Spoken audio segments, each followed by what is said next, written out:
My sister insisted we were giving up on our troubled son, ignoring my family's emergency. While I've seen my health deteriorate, she stays distant. You should talk to a therapist instead.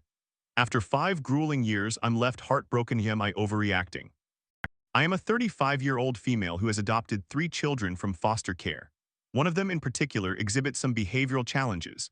For reference, we have a 7-year-old daughter, a 6-year-old son, and a 4-year-old son. None of them are biologically related. The 7-year-old and the 4-year-old were placed with us at birth, while the troubled child, who is 6, joined us when he was 15 months old. Over the past 5 years, we have spent thousands of dollars trying to obtain the help and therapy he needs. This is a lengthy story. To those who read this and offer advice, thank you very much. His therapists believe he has reactive attachment disorder and possible psychopathy, but they cannot make an official diagnosis due to his age until he turns 18. His biological mother was his primary caregiver, while his biological father would come and go intermittently. Both of his parents struggled with various addictions. A welfare check was called in, and police arrived at the apartment to find the parents both unconscious with drug paraphernalia scattered around them. The boy was discovered in his crib surrounded by piles of trash, toys, clothes, tools, and various other debris. The therapist suspects he has issues with maternal figures due to the significant neglect he experienced at that time in his life. He came to us at 15 months old, and we immediately noticed difficulties. From the outset, he would hit and erupt in rage. I remember a specific incident when he was 2 years old. I found myself crying on the bathroom floor with a black eye and a bleeding lip as a result of his actions. I thought to myself that when I woke up the next day, it would be the same cycle of him torturing and trying to hurt me all day long, day after day. We ended up receiving another placement after his arrival and had one girl in the process of adoption who had been with us before him. We had 3 other placements that came through our home but did not present any notable issues. The 4-year-old boy who came to us at 8 days old was mostly nonverbal for the first 3.5 years of his life, and we were uncertain whether he was on the autism spectrum or delayed due to being born addicted to substances. I will highlight the most concerning events to keep this lengthy story more concise. Anyone who knows me would describe me as emotionally driven, nurturing, caring, and quite sensitive. We have 5 pets whom I consider my babies, and I love them dearly. People would say that the number one way to devastate me would be to interfere with my children or my animals. I mention this to emphasize that our children are acutely aware of this fact. One day while I was folding laundry, I saw the 6-year-old, whom I will refer to as Jay, standing over our cat. The cat was flicking its tail, eyes closed, and basking in a sunbeam on the floor. Trigger warning, this involves an animal being harmed. As I type this, I am crying and reliving that moment. Up until that point, Jay had never hurt an animal before, but he had lifted his leg over the cat as if he were about to stomp down. From where I was, I said, "Don't you dare, we do not harm animals." I did not yell, but I spoke sternly as I was very serious. He stopped and slowly turned towards me, a small grin appearing on his face. I froze at the sight of that smirk but felt relieved when he put his foot down. Please note that our home has an open floor plan, so while we were not directly next to each other, I could see him clearly. That is when he bent down, grabbed the cat by its neck, and started strangling it. It sounds bizarre, but the cat did not move or fight back at all. I admit that I probably did not handle the situation appropriately. I immediately started screaming and ran through the house towards him, crying and yelling for him to let the cat go, to put it down, and to stop all those things. When I reached him and managed to get him to release the cat, it fell limp to the floor. I collapsed to my knees beside it, sobbing uncontrollably, and then I heard Jay start laughing. Here is the good news, the cat survived. Unfortunately, this was not the only incident. He also harmed our youngest son, who was 4 and nonverbal at the time. I will refer to him as Silas. I am unsure whether Jay targeted Silas because he was smaller and nonverbal, meaning Silas could not communicate what was happening to him, or if it was due to Jay's jealousy of the attention Silas received after joining our family. What I do know is that Jay generally leaves our daughter, who is 7 and I will call Emma, alone as a target since she is much bigger than him, despite them being only 10 months apart, and has a more easygoing personality. When they play, if Jay wants a toy, Emma will immediately hand it over to him every time. She allows him to have his way, whether it is getting a new toy or stealing something from her hands. Silas, on the other hand, does not allow Jay to take whatever he wants. I would say Jay is delayed in maturity and behaves closer to Silas's level. They enjoy the same things, such as toys and hobbies. However, instead of bonding over that, they seem to be in constant conflict. Silas will fight back and refuse to give Jay whatever he desires. As they grew older and bigger, Jay started to physically assault his brother. He has shoved Silas down the stairs onto a concrete floor, smashed his face with a rubber mallet, causing him to bleed profusely, and more. Throughout this entire ordeal, Jay has seen multiple therapists and different doctors who were all desperately trying to find solutions or assistance. There was one night when we discovered Jay standing over Silas while he was sleeping in his room at around 3 in the morning. That day we moved the boys' bedrooms to separate floors for safety. My husband, who is 35 years old, has not slept in our room for over 2 years. Finding time for intimacy has become impossible for us. The stress has made us both uninterested for more than 5 months now. We have been in agony. To ensure safety, we installed heavy loud gates at the top and bottom of our stairs and moved Emma in with me. We attempted to move Silas in with me as well, but he was so accustomed to sleeping alone that he found it too distracting and could not settle. We invested thousands of dollars into security cameras that we installed throughout our home. I began setting alarms on my phone every hour of every night to check the cameras. This has gone on for years, preventing us from getting any deep sleep due to the constant alerts. However, our vigilance paid off as we caught Jay a second time at around 4 in the morning standing over Silas in his room. My husband then moved from the couch and placed a mattress at the top of the stairs as an additional safety measure, so Jay would have to sneak past it. We put door alarms and bells in place and did everything we could think of. Meanwhile, Jay was still meeting with a specialist at least once a week, and we tried everything possible to help him. We even paid out of pocket for bonding therapy for him and me since I was identified as his main trigger. We hoped it would work. Instead, it only further strengthened my bond with him but did nothing to change how he perceived me. He seems to struggle with forming secure attachments. As a foster home, we were subject to monthly check-ins during which we provided updates on his progress to the state. The doctors, state officials, school staff, and we were all collaborating to experiment with different approaches to see if anything might help. In the meantime, our home had transformed into an absolute prison, and I was the warden most of the time while my husband worked. I was teaching preschool during this period, and it was a nightmare. I spent every second watching Jay, ensuring I knew where he was, where Silas was, and where each pet was located. I monitored the cameras nonstop for every second that he was not beside me. That is when my parents recommended consulting a pet psychic as they had found success with one. Out of curiosity, we thought we would try it. I adore my animals and wanted to ensure their safety and that nothing was happening that I was unaware of. The psychic was located in another state and connected via video chat. She informed me that my female cat had something to communicate. The psychic stated that in Jay's room on the window ledge, folded within a shirt, I would find something I needed to retrieve. I chuckled and replied, okay, and started walking to his room. My cat genuinely led me down to Jay's room. Upon entering, I discovered a knife that Jay had concealed inside the folded shirt. With the help of his therapists, we questioned him about it. He expressed feeling angry and upset when he took the knife, and when we inquired about his intentions, he stated he wanted to hurt people, specifically noting Silas. He was subsequently admitted to a children's hospital facility where they initiated medication and discharged him 8 days later. During his stay, we were not permitted to communicate with or visit him, as they wanted him to focus on adjusting first. On day 7, we received confirmation that we could call him and talk. He was 5 years old at that time. When we called, our conversation went as follows. Us, hey buddy, we miss you. Are you doing okay? Jay, yeah, he answered cheerfully.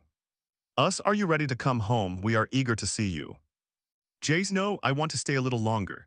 They let me eat whatever I want and watch television whenever I want.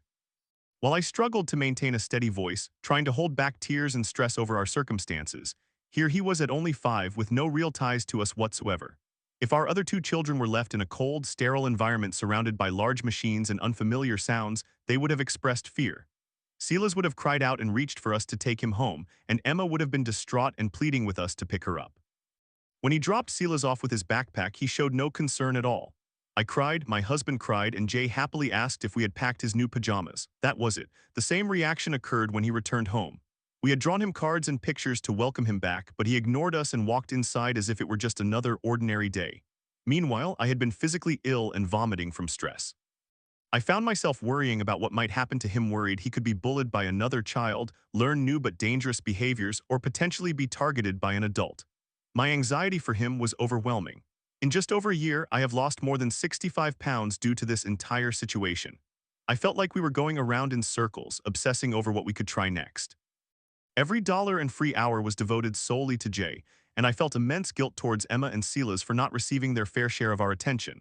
Whenever we did manage to spend time with them, we were hollow, broken, and sad.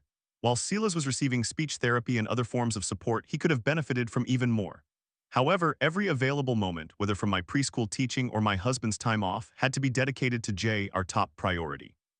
Despite installing the cameras and securing everything, we still could not keep everyone safe. One day when I placed Jay in timeout, I turned around and felt a sharp sting on my leg. He had stabbed me with a small screwdriver he found in one of the board game boxes, meant for the battery compartment. I had carelessly overlooked checking the board games for sharp objects. Then we faced another significant incident. These events have occurred over several years, and while they appear alarming when summarized together, I want to clarify Jay has challenges. However, he also possesses a wonderful, gentle side.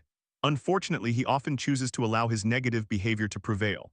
His smile is mesmerizing and his laugh is delightful. He has a dry, witty sense of humor. He is quite a funny little guy. I kindly ask that you speak of him with kindness whenever possible. Interestingly, his therapist claims he has developed a facade that he maintains outside of our home. In front of everyone else, he appears perfect. It took years for that mask to begin slipping in front of my parents, and I was genuinely grateful when it did. I needed the support from my parents and family. Their observations made it easier for me to communicate with them without feeling insane. Returning to the significant event mentioned earlier, my husband was bathing both boys in the guest bathroom while I bathed Emma in the master bathroom. After Jay was cleaned and dried off, he was instructed to put on his clothes. He informed my husband that he had forgot to set out clean underwear. The bathroom is adjacent to the room where his clothes are stored. I know my husband was exhausted, stressed, and overwhelmed, but he told Jay that he would retrieve the underwear and to follow him. They both entered the bedroom together, and then my husband collected the underwear. At that moment, all chaos erupted. We heard splashing and screaming from Silas. My husband and I collided at the bathroom door, which was now shut. I asked where Jay was. My husband claimed he was with him. We flung open the door to find that the lights were turned off. I switched them on and discovered Jay standing over Silas, who was soaked. Jay was pulling his hands back to himself. Silas then sat up, displaying red marks around his chest and neck area with water pouring out of his nose and mouth. I firmly believe he had held Silas underwater. I do not care if he was only 5. He demonstrated the understanding to turn off the lights as he thought the new security cameras could not see in the dark. We had shown him that they could still detect movement, but he opted for this tactic. Additionally, we did not disclose the locations of all the cameras for safety reasons. He would throw something over the cameras, turn them backward, anything you could imagine. We do not have cameras in any of our bathrooms for privacy reasons. Silas, unable to express himself verbally, could not explain what had transpired. When questioned, Jay said he got lost. We will likely never know what truly occurred. On another occasion, he attempted to throw a hairdryer into a bathtub while someone was inside, having learned at school that it could be lethal. I must admit that I am uncertain whether he is a genuine psychopath or if he engages in these behaviors for attention. What I do know is that we have run out of time on our end trying to find answers for him. I began informing my family that we were struggling with the decision to have him leave our home. My family has supported us, with the exception of 2 members. They understand that it is a horrible situation and a tough scenario, but they believe it is in everyone's best interest. Silas has begun to cry when the lights are turned off, connecting it to Jay's previous actions. They had a movie day at school, and when the lights were turned off, he experienced a minor panic attack associating darkness with Jay being unkind. My sister and her family disagree, claiming we are abandoning a child. Despite our lives falling apart, we could not make the decision. We thought more love, new doctors, medication, prayer, or something would eventually click. However, we faced continuous dead ends regarding where he could go. After he was legally adopted, they could not take him back into foster care without it adversely affecting our other children. I even inquired about dropping him off at a fire station, but they informed me that we would be forfeiting our parental rights, which would result in the state needing to remove our other 2 children as well. All the mental hospitals claim to accept young children. When checked, they would only offer short-term, week-by-week stays. Insurance would not cover consecutive stays, and those open to accepting him demanded exorbitant fees that our insurance did not support. During one of our monthly visits from the state still technically acting as a foster home, despite stopping new placements, our kids were familiar with her due to her monthly visits throughout their lives. They noticed our stress as we prepared for her arrival. Jay chose that moment to jump on Silas, slamming his head into the floor. After that, we were told we had reached our limit. We had tried everything, but it was deemed unsafe for the boys to live under the same roof. We had to separate the children or we would lose our other 2 kids. We were officially done out of time. I moved in with my parents, taking Silas and Emma, while my husband stayed with Jay in our home. The state even made an unannounced visit to the school, pulling them out of class to ask where each child was living. Thankfully, we had genuinely moved apart and the children were honest. They allowed us to return home but mandated that we actively seek placement for Jay. However, they could not assist us in that regard and had no leads. At this point, the entire family was aware that we were faced with a choice. Either Jay had to go or we would risk losing everything and everyone. Despite this additional context, my sister chose not to attend Thanksgiving because her daughter was encountering challenges typical of preteens. They claimed that seeing our family could trigger suicidal thoughts in her daughter, who could not comprehend how we would give up a child. This deeply hurt me, but she ultimately apologized for the misunderstanding. I adore my sister and did not want to lose her, so we resolved the issue. Although she claimed to understand, I felt unsupported by someone so close to me. Fast forward to when we finally found the right information from a lawyer regarding Jay's future. We have submitted an application through an agency to a couple without children who wish to adopt him. The woman holds credentials and training in childhood trauma and has experience with troubled children. They have received comprehensive information from every doctor and therapist, including details as specific as his shoe size. They are fully aware of his circumstances yet remain enthusiastic and seem to be an excellent fit. My husband and I finally see a glimmer of hope at the end of the tunnel, but we are simultaneously grieving and heartbroken. We feel shattered. There are no words. We believe we have failed him. There is no accusation that we could receive in the comments that we haven't already inflicted on ourselves. Only my family and his family are aware of our situation. I asked my siblings in a group chat if I could discuss the adopting couple with them to see if anything stood out that I may have overlooked. I was under the impression that I now had my sister's support, and it had merely been a misunderstanding previously. My brother texted me separately. I wasn't sure what level of comfort Tara, fake name for my sister, would have discussing matters concerning Jay, so I decided to reach out individually to discuss them further. I responded with the couple's application and he provided help when I needed it. We addressed any concerns, which was beneficial. My sister chose not to reply at all. I decided to give her the benefit of the doubt in case she had missed it. While discussing my parents' thoughts about the couple I mentioned, I texted bro and sis, but she didn't respond. They replied that she had informed them that she didn't want to respond because she couldn't think of an appropriate reply without upsetting me. That was that. The miscommunication that I believed had occurred was not a miscommunication after all. She has chosen not to support us at this time, which is her prerogative. However, I feel we have the right to distance ourselves from such individuals. Additionally, my brother felt the need to show support by sending me a separate personal text instead of addressing the whole group. To me, that felt inappropriate. This was our situation, yet I sensed she had turned it into something about her children, her family, and her feelings when it had nothing to do with her. She feels sad. What about how we feel? Despite her insistence that she has not done anything wrong, the entire family has recognized her stance for a reason.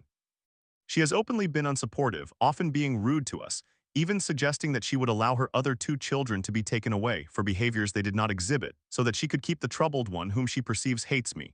Despite years of effort on our part, we clearly communicated to them when we explained that Jay has to leave now and we have no choice left.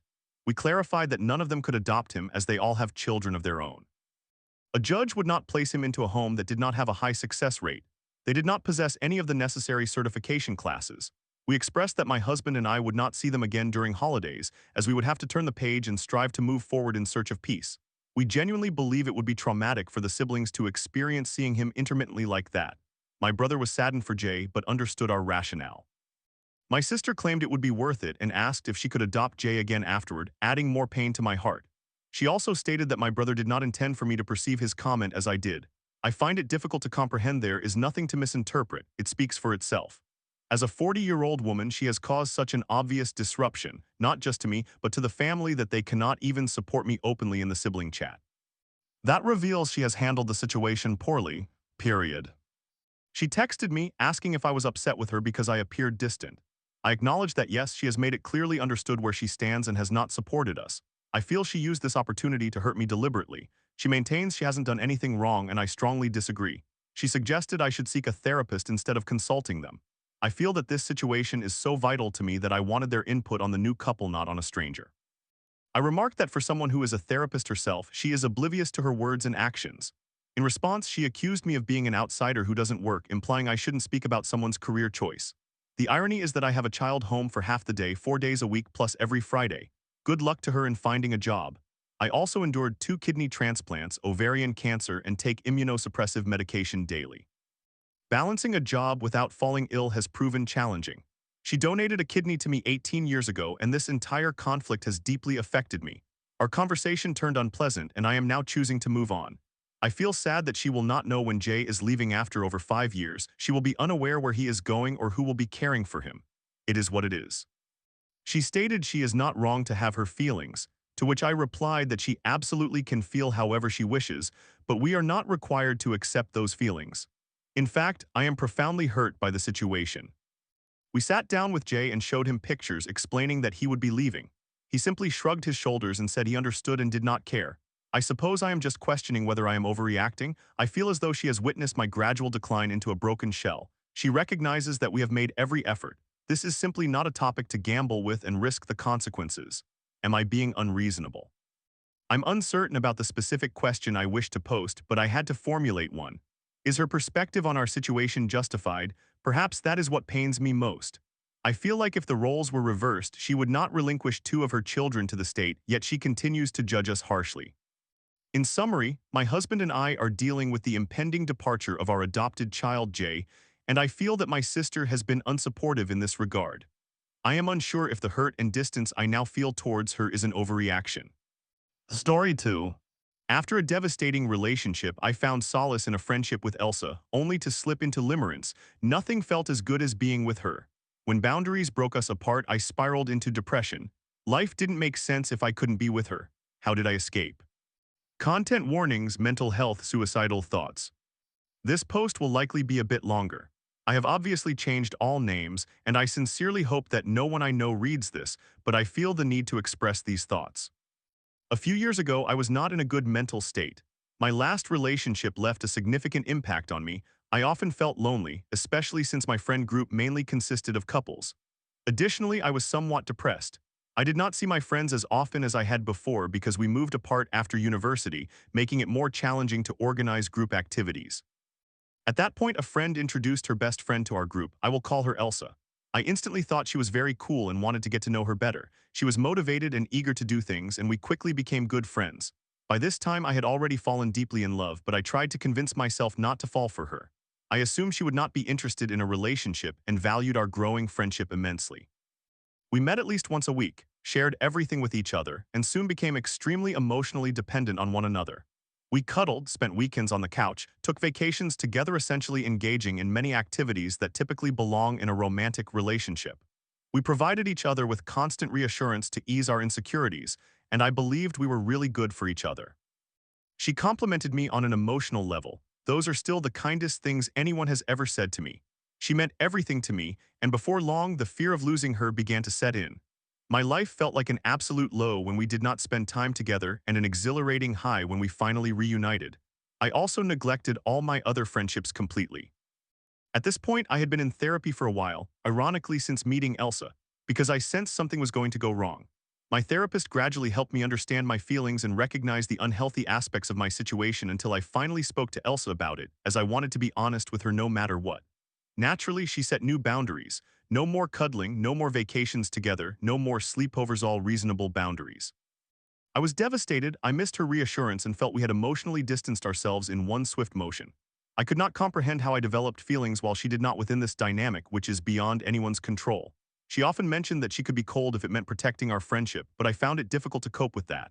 After much discussion, I decided to distance myself, and in her eyes, this was not a bad idea either. Seeing her simply upset me too much. Naturally, my depression worsened at that time.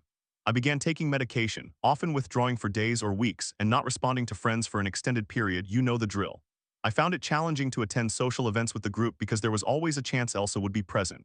During that period, my friends frequently told me that distancing myself was a healthy decision, that things would eventually change, and that I would rather miss a few birthdays if it improved my mental health. What I truly needed to hear was that it was unfortunate I was not there, that people missed me at the events. Just once I wanted to hear something like that. I honestly never felt missed. I do not know if this was simply the way it was or if they did not want to apply any pressure. However, I suspect the latter. Gradually, I convinced myself that life had no meaning if I could not be with her. It seemed logical to me because nothing as good could ever come again. I felt I had reached the peak of my life. During that time, I had a significant falling out with a friend, whom I will call John, who just so happened to be Anne's boyfriend, Elsa's best friend. This further isolated me from the entire group. Initially, he did not reveal what was bothering him. I only learned the reason much later.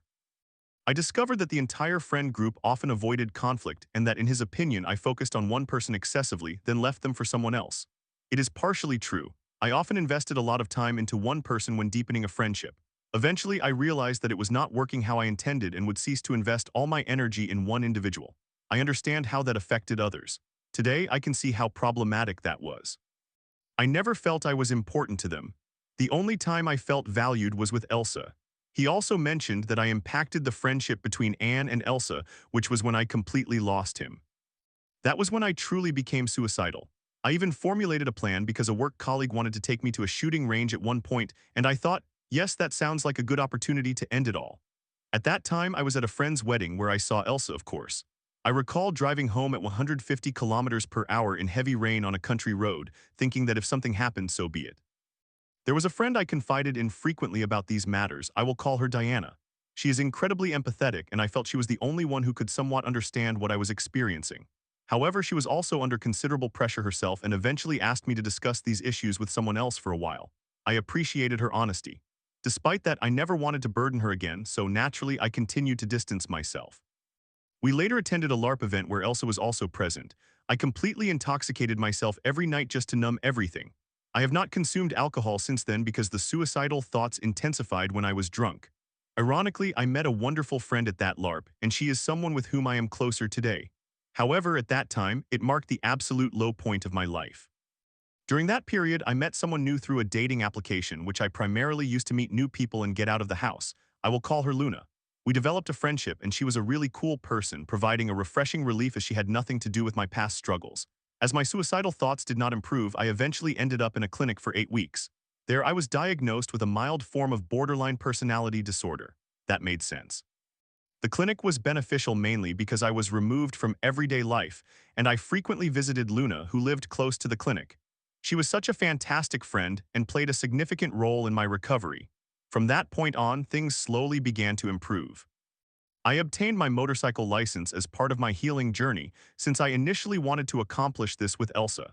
To this day, few activities can clear my mind as effectively as riding my motorcycle. I genuinely believe this endeavor partially saved my life. I absolutely did not want to spend New Year's Eve in my home country since I had met Elsa on that occasion. Therefore, I traveled to Spain with Luna. I built a new, adventurous circle of friends through a colleague people who genuinely resonate with me. I started a romantic relationship with Luna, although I struggled with not devaluing my feelings since it was not the same unhealthy limerence and obsession as before. Eventually, we broke up due to differing visions for the future, but it was the healthiest relationship and breakup I have ever experienced. I gradually distanced myself more and more from my old circle of friends. We essentially only interacted for tabletop gaming. Eventually, one friend named Jimmy shared some concerns regarding my behavior. He said that my depression explained it, but I still owed many people an apology, including his girlfriend, Deanna. In his opinion and or hers, I only reached out to her when I was feeling unwell and kind of forgot about her when my life seemed better. It was somewhat challenging to explain to him that things never truly improved and that I simply did not want to be a burden any longer. He also mentioned that the others had learned to get along without me during that time and that it would be acceptable if I remained distant. That affected me deeply. He was also hurt by my behavior at the LARP event, where he looked after me because I was drunk. He stated that I had not heeded his advice when he tried to keep me away from alcohol and Elsa. That truly broke me. The incident he discussed was a point in my life when I was convinced I would not make it to the next New Year's Eve, and he was bothered by the fact that I did not immediately follow his advice at that moment. Hearing his comments regarding the friend group crushed me, and I eventually emotionally detached from them quite a bit. There were no more birthday acknowledgements, minimal contact, and I started quietly slipping away from group chats. Another friend eventually removed me from a long-standing group, partly due to all of that and partly because of the claim that I made scheduling very difficult. He told me that things had become so complicated that no one could navigate through it and that he needed some space. I understand this at least partially. I frequently felt like a burden, and in some respects I undoubtedly was. It is extremely challenging to support someone undergoing depression, particularly when borderline traits influence their social interactions. That said, I have always been bothered that he could not simply admit he was the one struggling to navigate the situation. Instead, it felt as though he generalized everything to avoid accepting any personal responsibility. Honestly, I do not believe there is any shame in admitting one cannot handle a person anymore. The entire situation impacted me greatly. And honestly, I deeply miss the character I used to portray. That character felt like a part of me, a part that I cannot seem to access in real life, and now she is gone. I did message Elsa about 2 or 3 times over the years to confirm that we were both still interested in rebuilding our friendship, but I have not heard from her in over a year. Even though I no longer wish to rebuild that friendship myself, I often wonder if she would ever reach out again. It has been over 2 years since we began to distance ourselves. I still feel melancholic when reflecting on her today, but I allow those thoughts to pass through instead of getting stuck in my mind. I recognize that I made a lot of mistakes. Especially after reading this, I see how I played a significant role in losing my friends. For a time, I attempted to rekindle our friendships, but eventually I accepted that we simply did not fit together anymore. I grew weary of constantly apologizing and explaining myself. I no longer wanted to invest my energy into it. With some friends, I had a clean break, like with the one who removed me but most simply did not reach out just as I had stopped reaching out. Today I handle it well, but it still frustrates me from time to time. They are wonderful people and I genuinely wish them the best for their future. I am in a much better place now, surrounded by many great friends whom I genuinely appreciate, and I feel like I have significantly grown since all of this began in 2022. A story 3. From top student to a helpless failure, I feel like a fraud who's lost everything, I cry as dreams of med school slip away. Once a top achiever, now a dropout who can't study, I wonder, is it too late for me? And can I reclaim my spark before it's all gone? Here is the revised post. Someone sent me a direct message with their experience, and I accidentally canceled the request by mistake. Please, if you're seeing this again, do send me a message. It would really help. My credentials, 19-year-old female. In every inter-school competition, debates, coding, etc., I always placed first, although it is not a big deal. Board, Central Board of Secondary Education. 10th grade, 99%. 12th grade, 96.5%, physics, chemistry, mathematics, biology. Mock tests at offmychest. Never below 640, never reached 700, but consistently under all India ranked 1200, or at least in the top 10 at my center. NEET 1, 400. NEET 2, 500. NEET 3, I might score lower this time and I am feeling anxious. Ever since 2020, I have not been studying properly. Throughout school from grade 1 to grade 12, I always achieved first place every time. However, I honestly do not believe I worked that hard for it. It felt natural. Perhaps my peers were not strong competitors, but I never experienced intense pressure to compete. Winning just happened. I know this might sound pathetic, but I can genuinely recall countless instances and materials that genuinely excited me. I learned the application in class without any practice, achieving full scores. I never took pride in it because winning never felt earned. I do not have an ego, but my passion for studies made me somewhat loved by everyone, including my peers. Whenever teachers awarded me scholarships or free books, I would cry in the hallways. I never looked at the banner outside the school with my name on it. Everything felt awkward throughout my life. But this is all I ever was, the good kid in the room. Because of that, my parents grew heavily attached to my academic and extracurricular achievements. They have been this way for as long as I can remember. They would become angry if I ever expressed even a little doubt about securing the top position. I still remember the first time I felt fear, in 4th grade when I scored 43 out of 50 and my mother became very upset. Or in 2nd grade when I did not perform well in Olympiads and my father said, "You will not get into a good college like this." I grew up carrying the pressure. Being average was not enough for me, nor could I afford it. I have never failed. However, I achieved all this without genuinely building the work ethic to match it. I do not actually remember ever working hard. In 11th grade, the COVID year, I did not study much and still achieved 98%. In 12th grade, I loved studying very much. Man, I miss school, Akash, and good learning environments. I mean, I loved the material throughout my schooling, but by the end of the academic year, I may have burned out. I remember feeling like I had not even completed my syllabus before the board exams. I thought I would not even score above 90%, but thanks to the lenient checking of the Central Board of Secondary Education, I tied with another girl at 96%. Everyone was happy. Then came NEET 2023. I did not prepare adequately. I was overwhelmed with anxiety, ashamed of my peers outpacing me, and I seriously contemplated ending my life. My parents gave me another chance. They allowed me to take a gap year to reattempt NEET. Instead, I entered my first relationship for 8 disappointing months, wasted my year, did not study, skipped offline classes due to embarrassment about falling behind, and avoided teachers who knew I was in a dropout year. I was not even writing mock tests. I made excuses and failed NEET twice. It hit me hard. Somehow I scored an 89th percentile in the joint entrance examination that year. Although not good enough, it was acceptable, I guess. My parents enrolled me in a Tier 4 engineering college. I hated it. I felt utterly out of place, surrounded by individuals who did not share my dreams or drive. I felt like I had been thrown in with people I could not connect with, stuck doing something that was not even my passion. I began to wonder if I ever had the intellect, as if I'm merely coasting by on reputation. However, I was still in the top 10 at my coaching institute. Everyone else moved on. I remained behind, fighting for my so-called pride and dignity, and I dropped out of that engineering college. Deep down, I still know I want something greater, medicine or research, from a reputable institution that lives up to the legacy I once built. But right now, I feel awful and delusional. This will be my 3rd attempt at NEET, and honestly, I have not studied well. It will not go smoothly. I feel disgusted with myself because I am stuck physically and mentally with the same old material. I cannot even bring myself to read the same chapters again, it is so taxing.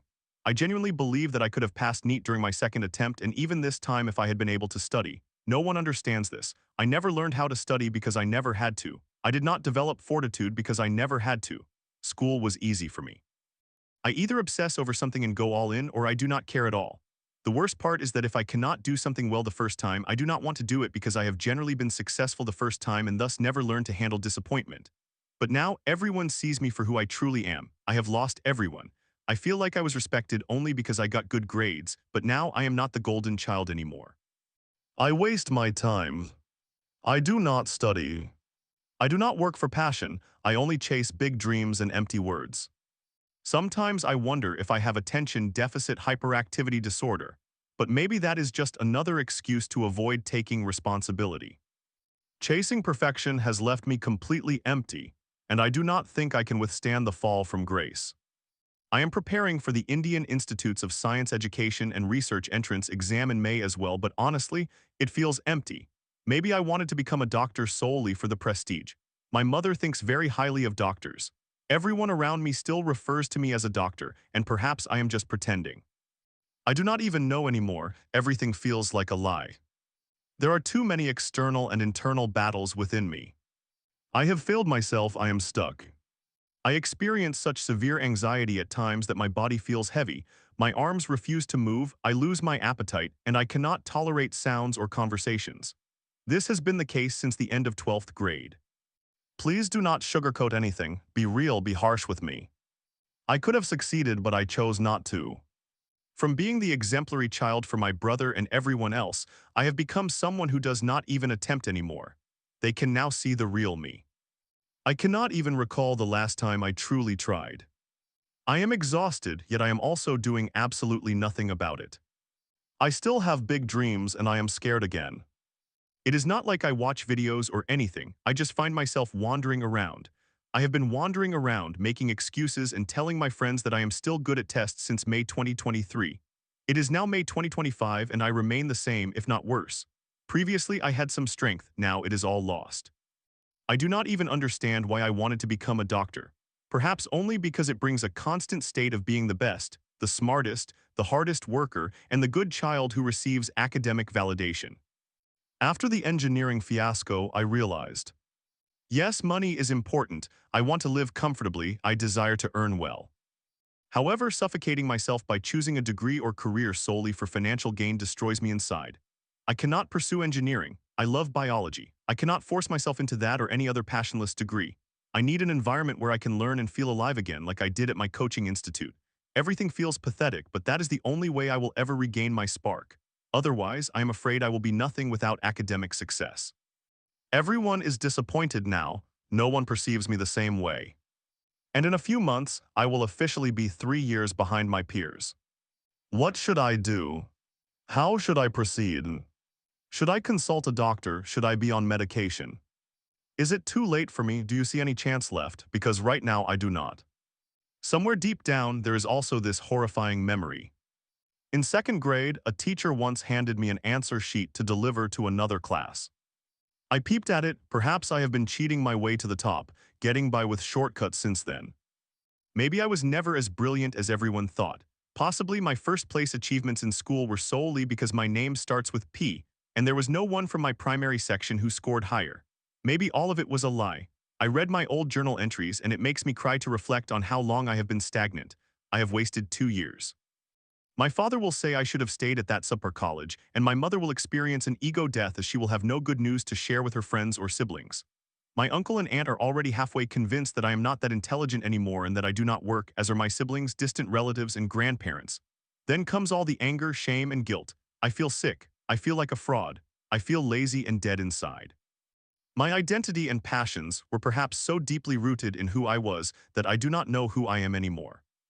Please, someone either hit me or tell me what to do. Story 4. After years of discomfort with my sister's boyfriend, I finally spoke up only to be dismissed by my family. You should apologize for lying, my stepmom said. Now, as they celebrate his birthday, I'm left wondering if I'll ever be believed or accepted. I am a 20-year-old female now, and I have been carrying this burden for a long time. When I was around 12 or 13, my sister's boyfriend, let's refer to him as A, moved into our home. At that time, he was 18 or 19 years old. I vividly remember the first moment I ever felt uncomfortable around him. I had forgotten something in my room after taking a shower, quickly put on a cardigan, and rushed a few steps across the hall. He saw me and gave me a look that immediately triggered alarm bells in my mind. I was scolded for it, but what stayed with me was not the reprimand. It was the way he looked at me. From that point onward, the subtle yet persistent boundary crossing began. He would brush against me, find excuses for physical contact, bring up inappropriate subjects, and gradually create an environment where I no longer felt safe in my own home. I had already experienced abuse at the hands of a step-parent when I was very young, so unfortunately I recognized the signs. I began dressing in oversized clothes, attempting to hide myself, and even tried being rude to him, believing it would deter him. It did not. When I turned 18 and moved out, he added me on Snapchat. I realized that no one would believe me without evidence, so I started keeping a record. He messaged me constantly, manipulating me, guilt-tripping me, sharing personal information about my sister, his girlfriend, and making completely inappropriate comments. Then, during a New Year's visit, he touched me again. That night, I felt sick. I cried to my cousin and ultimately decided to inform my parents. They did not believe me. My stepmother made it clear that I was not really welcome. My father, whom I always thought would support me, remained silent. I did not go to the police. What he did was not legally sufficient, but it was enough to traumatize me. A few months later, my disabled younger sister was hospitalized. I rushed there when I received the call, and they acted as if nothing had happened. My stepmother even suggested that I should apologize and admit that I lied. I did not, because I had not lied. Since then, I have maintained mostly low contact. I have tried to rebuild something, but every time I do, it causes pain. My stepmother recently berated me out of the blue. My father compares me to my sister. It hurts because I am not failing. I have my own place, I am working, and I am attending college to become a nurse. I am doing my best, and none of that seems to matter. I miss my family. I miss the sister I once idolized. I told the truth because I believed she deserved to know, because I cared for her, and because I did not want anyone else to be harmed. And now I am the one who has been pushed away. I simply do not understand why. Sometimes I wonder if I should have remained silent. But then I recall how disgusting it felt, how violated I was, and I know I had to speak up, even if no one listened. I am not entirely sure what I am asking for, perhaps support, perhaps validation. Maybe I just needed to express it somewhere and not be labeled a liar. Thank you for reading. Update. My sister and her boyfriend are now engaged. My stepmother stated that I will regret not repairing the relationship if I do not do so now, saying I should apologize and claim that I lied. But I did not lie. Edit. Edit a little more background. I honestly did not expect anyone to care this much. I mostly just needed to vent. However, reading the responses made me realize I should share a bit more context. When I was little, I was abused by my stepfather. He groomed me and did other things I am not comfortable discussing here. After that, my biological father obtained emergency custody of me. He had full custody until I turned 18. My mother was a drug addict and was not really present in my life. I am actually the product of a one-night stand, and had I not been abused, my father likely would not have sought custody. There was never a strong father-daughter bond to begin with, but at 6 years old, I felt alone and clung to him because I had no one else. My stepmother never really liked me. I was an angry child who acted out a lot, partly due to my childhood experiences, but also because I never received proper help or support to address it. I have 4 siblings on my father and stepmother's side and 2 more from my biological mother. I do not have any full siblings, and the favoritism was obvious as I grew up. I was always treated as the least valuable, the most difficult, and the one who did not truly belong. My sister, whose boyfriend is a creep, was and is the favorite. All of this has added significant weight to everything that has occurred with A, my sister, and my parents' disbelief. I have always felt like an outsider in my own family, and trying to do the right thing only highlighted this painful truth. After I spent that New Year's weekend at my parents' house, A touched me inappropriately several more times. I suppose my being 18 made him feel bolder. It was revolting and emotionally overwhelming. The following day, I returned home completely shaken. I had been drinking the night I finally disclosed everything to my parents, what he had done that weekend, and how he had behaved towards me previously. I regret being under the influence when I confided in them, but realistically, that may have been the only way I could have gathered the courage to say it aloud. Their response was terrible. They essentially kicked me out and sent me back home. Afterward, I texted my sister Kay and sent her the screenshots and inappropriate pictures that A had sent me. She immediately denied that it was him, claiming it was not his Snapchat and that the explicit photos I had received were not of him, even though you could clearly see my parents' basement in the background of one of the images. I have had no contact with K or A since then.